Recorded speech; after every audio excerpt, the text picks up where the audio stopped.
Hi, this is Missy Lease from the Micro Learning Academy and also founder and owner of Missy Lease's Art House.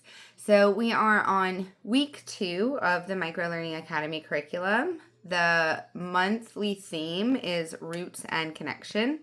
The idea and objective behind the monthly theme is one, because our brain loves linear information, and so having a theme kind of anchors in safety.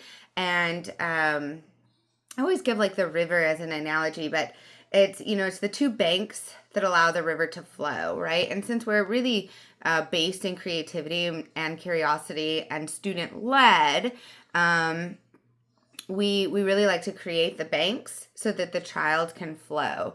And the banks are that theme. It's something that they know that they're coming into. It's that consistency and that routine that really ingrains a sense of safety into our humanness, into our body, so that we can expand and learn new things. And challenge ourselves when the time comes, right? Because that part of us can let go. So that's really the idea behind the theme. Roots and connection also invites us in to think intuitively about who we are, what our interests are, and think about our community, not just in terms of our family, but in terms of the community around us, right? We really like to instill that the kids are their own compass to safety, by allowing them and empowering them to utilize different tools in moments throughout the day, so that they have kind of like access points of how to be the river and navigate between home and school, and then hopefully beyond those two structures, as well as they learn to navigate the world, right? So it all kind of starts here in the classroom. And so roots and connection, we started with who am I? And you can look back on our lessons from last week on YouTube if you're interested in that. This week, it's more about we like to spiral back in identity always, because we're always growing. So we kind of like them to see, oh, last week I was here and now I'm here, sort of deal. Even in terms of their interests, right? I'm sure you know, it's always evolving. So now we're kind of bringing in the world around them. So this is me and my world. That's the segment of roots and connection for week 2. So we start to bring in the world around them so they can expand their sense of self. Not really trying to ever anchor in anything that's outside of them, but just observe it. And be able to make their own connection with it. Again, so we have that riverbank so they can flow, okay? So we're bringing in plants, and we're bringing in our same stories and our same structure and our same routine, but dressed a little differently so they can have new experiences, but in the same format. Again, just anchoring in that routine and that consistency, but bringing in fresh ideas while still spiraling in what we learned from last week. So we're always kind of touching on the same things and expanding it. Okay, so we start with our story again this week. In this story, we talk about plants, right? And of course, the seed and the plant, we still kind of connect it to them as a seed and a plant. You know, where do they grow? What are their roots? What helps them grow? So we're always making those connections this week as we go into our lesson. So I'll go through our lesson. Remember, this is just a snippet of what we do. I have loads of information. So if you're ever interested in more, please comment, or of course, being a member allows you to have access to everything, and even the classroom itself. With that being said, week 2 is also about emotional regulation. Week 2, we start to see behaviors as a form of communication, and we start to become a little more vulnerable, and those parts of ourselves that we kept in the first week kind of start to spill out. I saw that a lot in the public school too. And so with this particular lesson, I am going to tie in our Micro Academy learning mission and philosophy in terms of how we mentor the behaviors as a form of communication so that the kiddos, again, can feel empowered and utilize what's already available in a helpful and serving way. In order to do that, we do need to create this space when the behavior comes up. And instead of calling it a behavior, I always refer to it as communication, because that is what it is. First and foremost, from an educator's standpoint, I think what's important to recognize is that as an adult, we have access to our rational brain and to our own experiences, which is that when we're in an emotion and we can't see outside of it, we know that it's going to be okay. We know that it's an opportunity for growth. And sometimes when we're younger, we can't see that. We don't have access to that experience in our mind and in our bodies. And so as the adult and the educator, we have to model the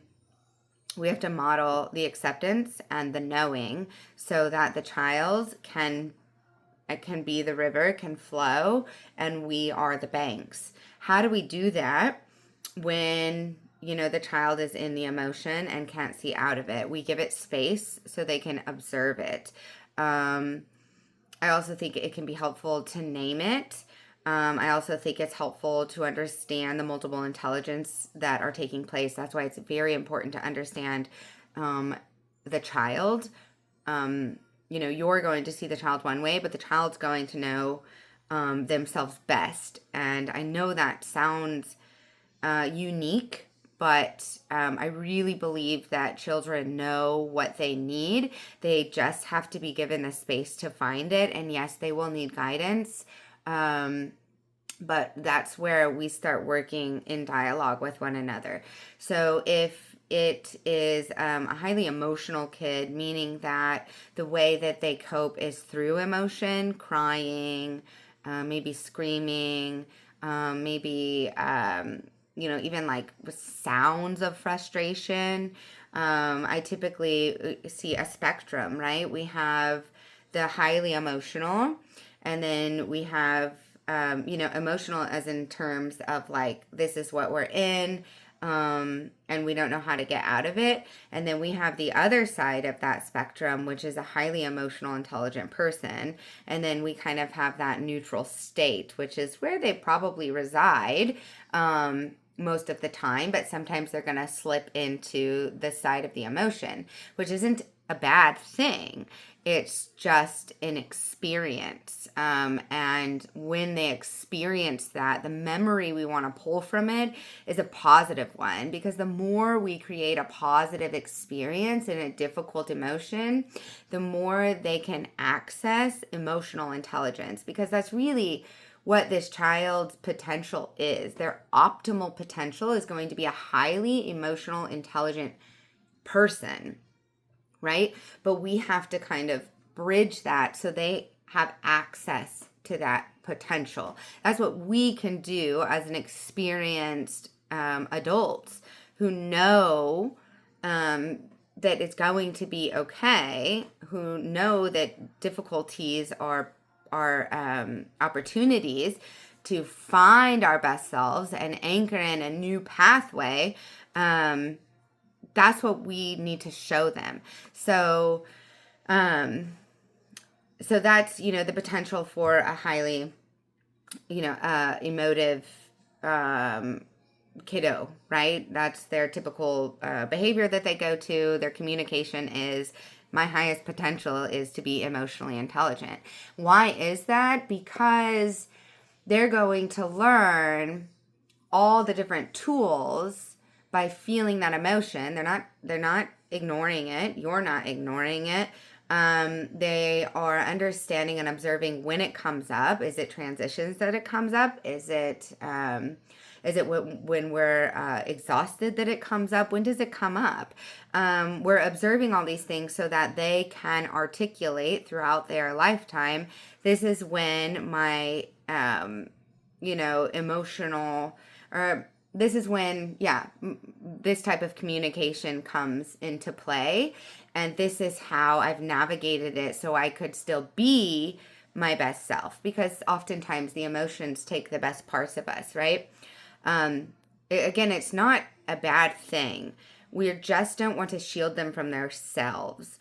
It's kind of like they're their own scientist, right? And so we're just looking at it from a different perspective. Like we're getting that magnifying glass out and we're getting that fun hat out and we're going on a safari hunt within from something that happened without. And so it's just explorative experiences so that they can get a better sense of how they operate, which will change over time. But what won't change is that they've had a positive experience with when,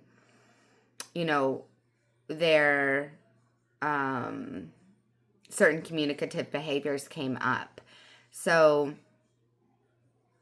that's what we do here. And I really want to tie that in to the lesson this week so that you are also built, building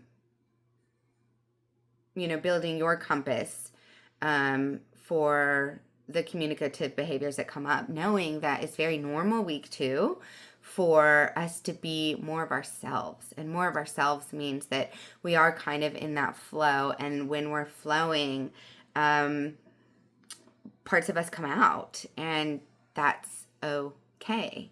It's time to get curious, right? So what does that look like in a lesson?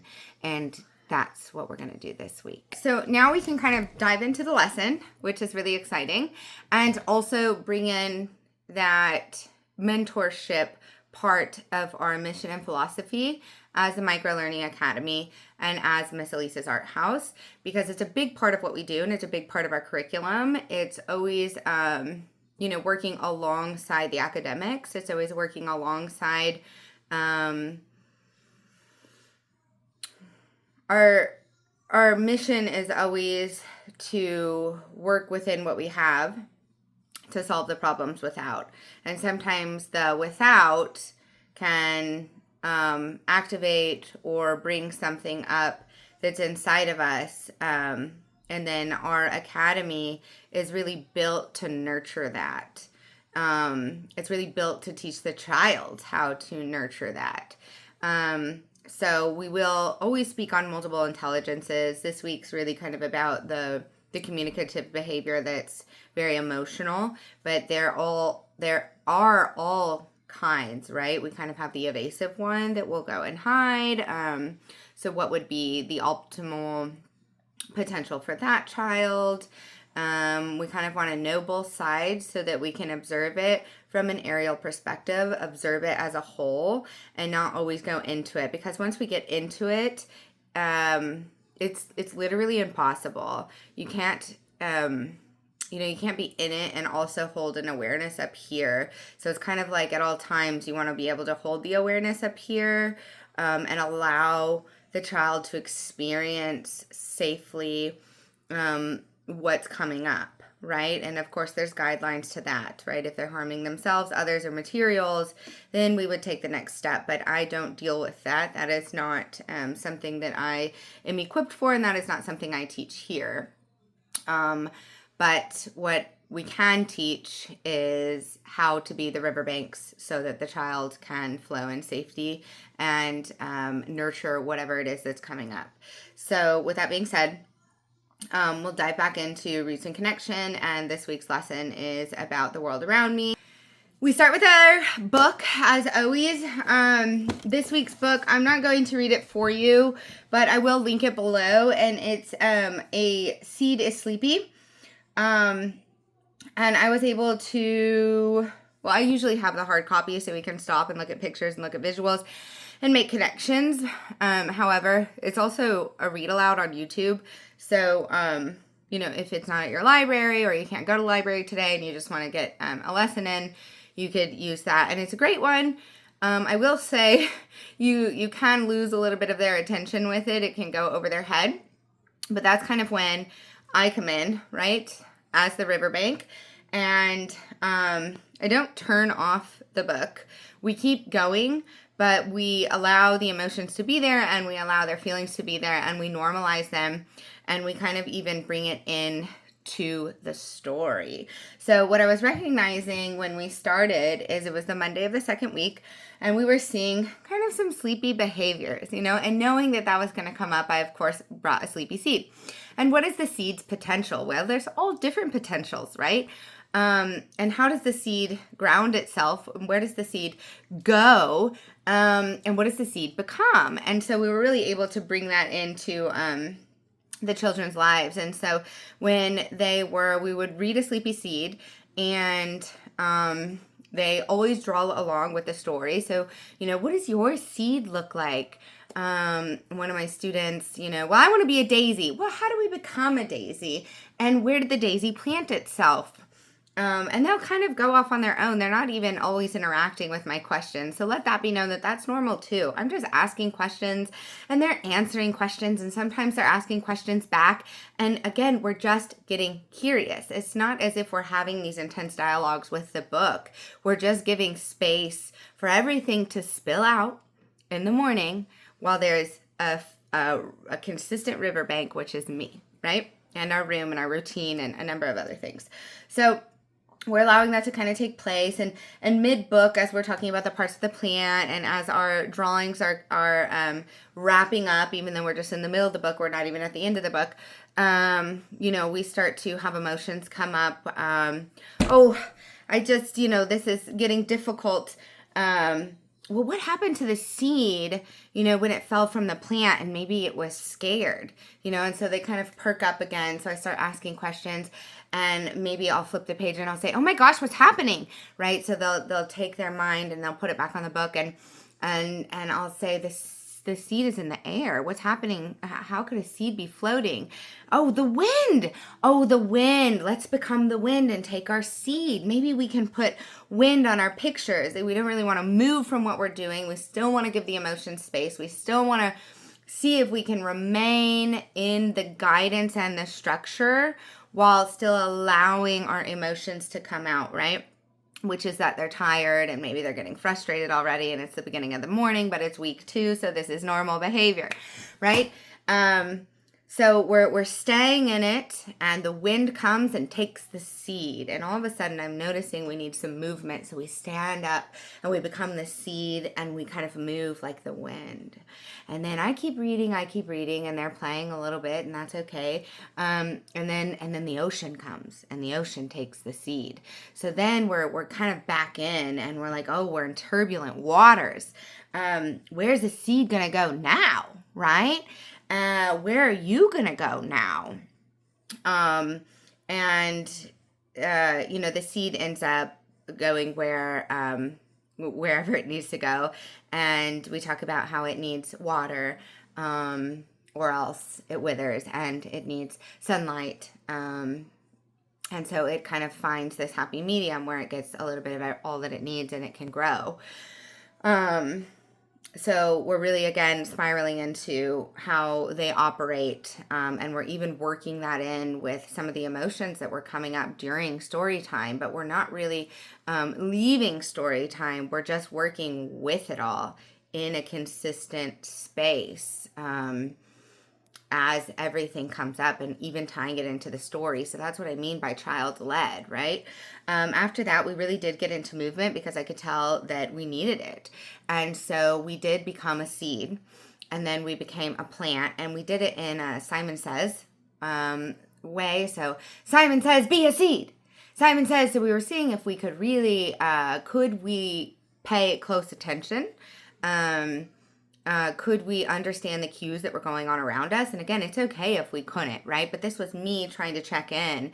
Where are we with a playful game, not ostracizing the emotion, not calling it out, but seeing if we were at a place where we could pay close attention and get into that state. But we're also doing it in a way where we're opening our hearts and we're playing and we're laughing and we're making mistakes. And it's just expanding on what we've been off of, right? So a spiral is just you're moving up and you're hitting the same thing, but each time it's getting bigger and bigger and bigger. And so that's what we're doing here, right? And this time we're really letting them know that they're safe and that we can move out with whatever is coming up. And that's how we do it also with our curriculum. So we played Simon Says as a seed. And then some of them took off on the wind and some of them took off on the ocean. So it was like Simon Says, become a seed. Simon Says, go with the wind. And then what did I say? I can't remember, but I think you get it, right? And they do take on their own variations, and I just am okay with it. I just observe whatever's coming up and then always adapt and modify based off of what's happening. But it's not so important, obviously, if they're going with the wind or they're going with the ocean, right? That's not what we're looking for. That's their individual vision that's coming up while we're playing a game. And that's the beauty, right? Is honoring and respecting their vision. They're on an ocean. This one's on the wind. Yes, maybe I said Simon Says on the wind, and this kid wanted to be on the ocean, and that's okay. That's where that bridge comes in of saying, like, we respect that you want to lead this experience in that way. And instead of getting them in the wind, we allow it to take place, right? Again, those are the riverbanks.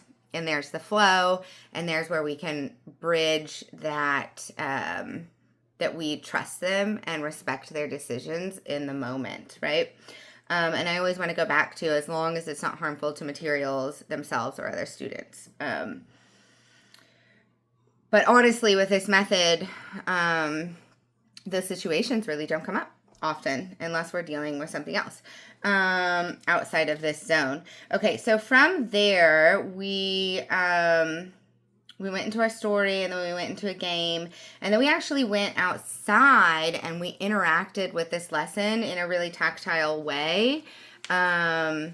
We played a scavenger hunt for my kiddos who can read pretty well. We were able to use a sight word sheet, and I'll just have that linked below. We used a sight word sheet for my kiddos that were able to articulate and read our words, and those kiddos actually hid some of the things that we were going to find because they could read and they wanted to engage in a leadership position, so we allowed it. So they're guiding the lesson in that way, but we're still staying within the river's boundaries, because again, that creates the safety for them to explore outside of the spiral or grow the spiral. Okay.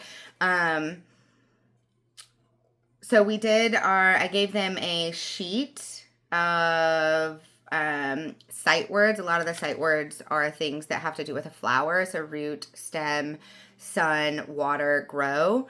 And we hid images outside. And the student that could read the sight words and then hid them. And the students that we are still working on phonetics and reading with, we were able to sound it out together and follow another student to go find them and then circle the words as we sounded them out. And again, I'll connect that. I can't find it here, and I don't want to take too long with finding the sheet. And then what we did, and I'll have images of this. I don't have it with me right now, but we took another handout. We found parts of a plant, and we actually snipped them off, and we taped them to this worksheet. And we were able to find all different types of fruit, actually, because our our property offers a lot of that. So we were able to do that. And they learned that 90% of plants are flowering plants. So we were also tied in some percentages and some math along the way.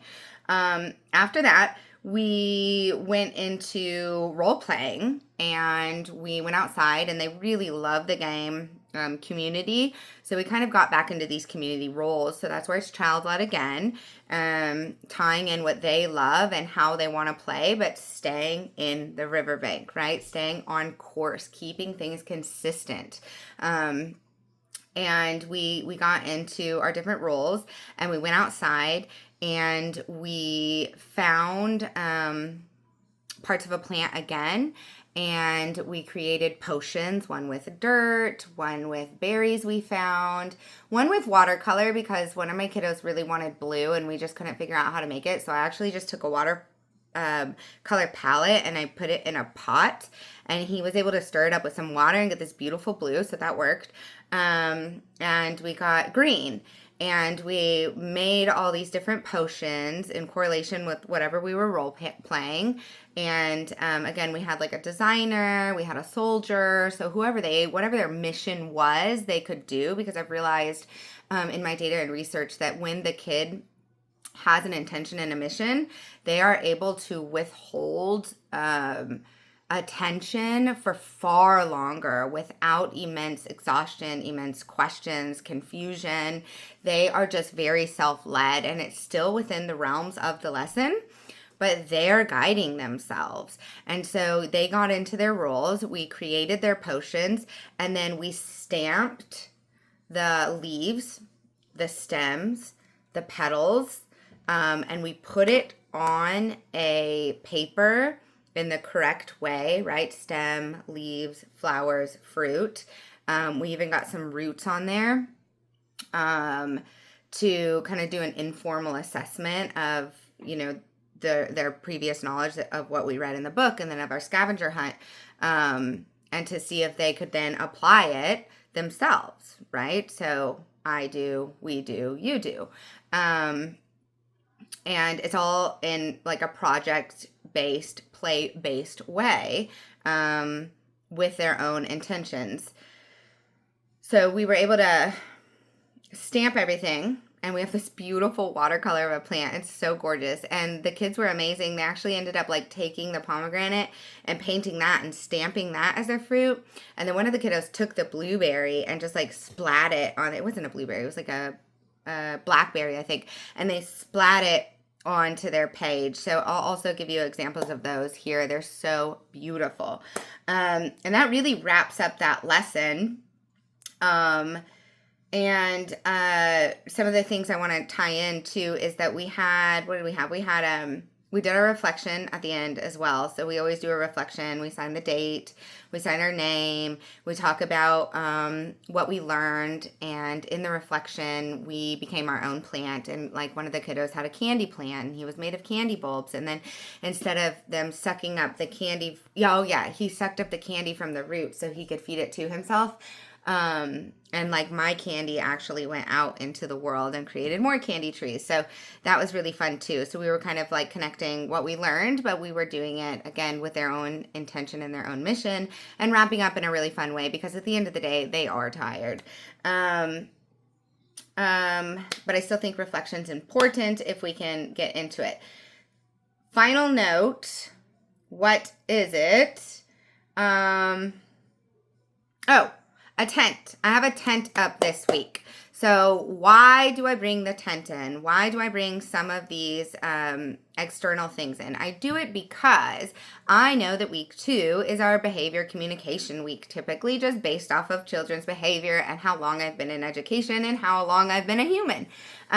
So I bring in things that are going to create a positive experience, or hopefully connect with a good memory, or at least just bring in an exciting new factor. Again, sometimes kiddos have negative experiences with tents, but I won't know that until I bring it out, and then we deal with that when that comes up and create a positive experience, right?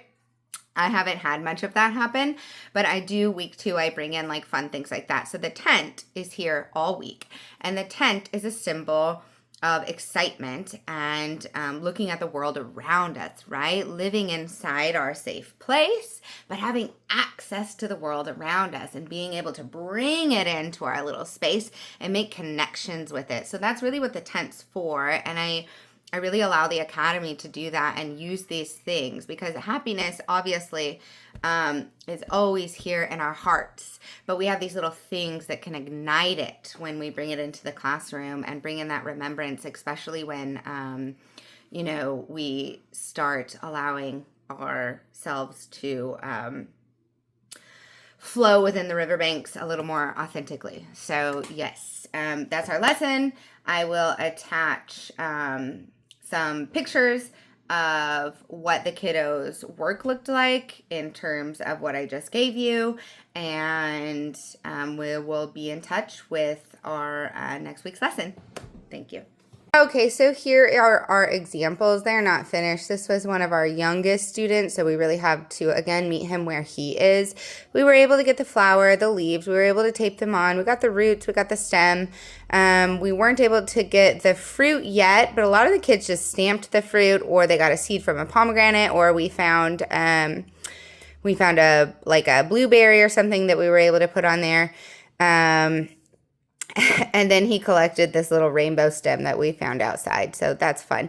But this is kind of what it looks like, so you get the idea, right? You find the parts of the plant, and we talk about talking to the plant and not hurting the plant and starting that dialogue, and then taking pieces that we either found on the floor or that we could rip up to find a root, which is a really kind of like fun, insightful thing to do, obviously, to pull a plant up and find the roots and put them on. And then what we did was we took these plants and we would stamp them in whatever concoction we made with plants. Like we made a dirt color with actual dirt and water. We made a green by crushing plants together with a wooden spoon in a pot and using that. And then, like I said before, we did use a blue, like a dye blue, because we couldn't find it in our natural setting for the watercolor. And again, this is not representative of a plant, right? It's a non-representational piece of a plant, because that is where this young student was. Our older students were able to take the pieces of the plant. They were able to watercolor them with the colors that they made, and they were able to stamp them so it came together kind of like a puzzle and looked like a plant. This was one of our younger students. And so we just did color coding with him, like what color is a leaf? Well, it's green. What shape is it? He did the best he could there, right? We did the roots, and then we also worked on some of our letters. This was kind of the closest we got for a leaf. Whereas the other kids were actually able to practice their handwriting, practice their phonetics, practice their reading, because they were there. Yeah, and I don't have examples. The other students have them, but I do think it's kind of self-explanatory. And then we do label them afterwards, because we practice their handwriting and we practice cementing in what sight words they were able to remember. So it's just, again, spiraling back to the same thing from a different awareness and expanding out, both with the information and the knowledge, but also with our internal systems and emotions. For example, the world, we can access all the information. Nothing's really hidden from us, right? Going back to the sleepy seed, the seed is hiding its potential until it finds the right place, right? All the information is available to us in the world. We just meet it where we are at. And so I do the same with the children's communicative behaviors when they come up. I give them all the information. I don't want to hide anything from them, because they're aware of what's coming up. And I want them to know that it's safe for them to have all the information, right? We're at a time and a place where we can have what is in front of us, and it is safe for us to decode it, to make sense of it, to give it a story, even if it's in a linear fashion, so that, again, we can find our flow. So that is the angle we like to work from, is that the information is always available. We're not going to hide our emotions. We're not going to hide what is happening. Just like the seed, there is the potential and the information already there. We just need to find where it can blossom so it can be its best. And sometimes, in order to be its best, it has to go through the wind. It has to be on the ocean to find the spot where there's sun and water and growth.